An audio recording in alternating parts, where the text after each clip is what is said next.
సాధు సుందర్ సింగ్ సిక్కు మతస్థుడు. తల్లిదండ్రులు సర్దార్ షేక్ సింగ్ దంపతులు. జననము సెప్టెంబర్ 3, 1859.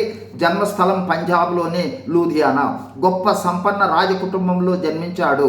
సమస్త ఐశ్వర్యములను తను చదివిన మత గ్రంథముల ద్వారా శాంతిని పొందలేదు.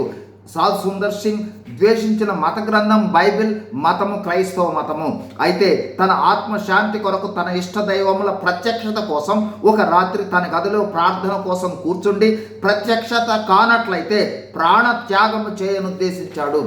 తెల్లవారుజామున ఒక గొప్ప వెలుగులో యేసు ప్రభు ప్రత్యక్షమై నన్నెందుకు ఎదిరించుచున్నావు, నేనే నీ రక్షకుడిని అని మాట్లాడాడు. ఆ క్షణమే అతని హృదయం అంతా శాంతితో నిండిపోయింది.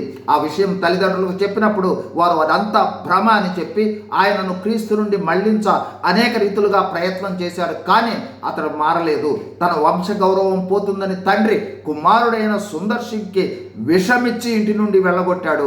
అతడు ప్రాణాపాయ స్థితిలో ఉన్నప్పుడు వైద్యులు కూడా ఇక బ్రతకరు అని అన్నారు. అయితే దేవుని కృప చేత బ్రతికాడు.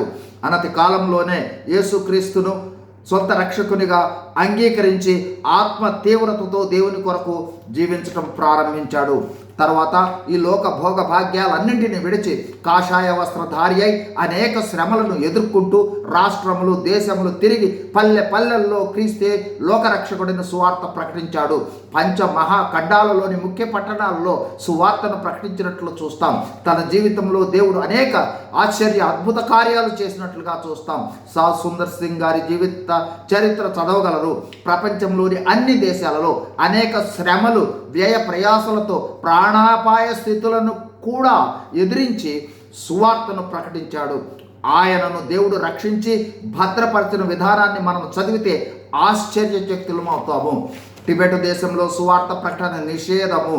ఆ దేశంలో సువార్త ప్రకటించాలని ఎన్నోసార్లు ప్రయత్నం చేశాడు. ఆ విధమైన ప్రయత్నంలో చివరిసారిగా ఆ దేశం వైపుగా కొంత దూరము హిమాలయ ప్రాంతముల తట్టుకు వెళ్ళిన తరువాత ఆయన ఇక కనిపించలేదు.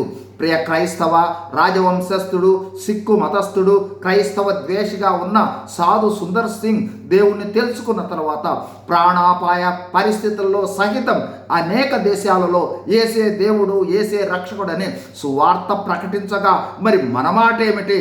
క్రైస్తవులముగా సువార్తను ప్రకటిస్తూ ఉన్నామా? యేసు ప్రభు ఇచ్చిన గొప్ప ఆజ్ఞను పాటిస్తూ ఉన్నామా? దయచేసి భగత్ సింగ్ గారి, సాధు సుందర్ సింగ్ గారి జీవిత చరిత్రలు చదవగలరు. సువార్తను ప్రకటించండి, ఆత్మలను రక్షించండి.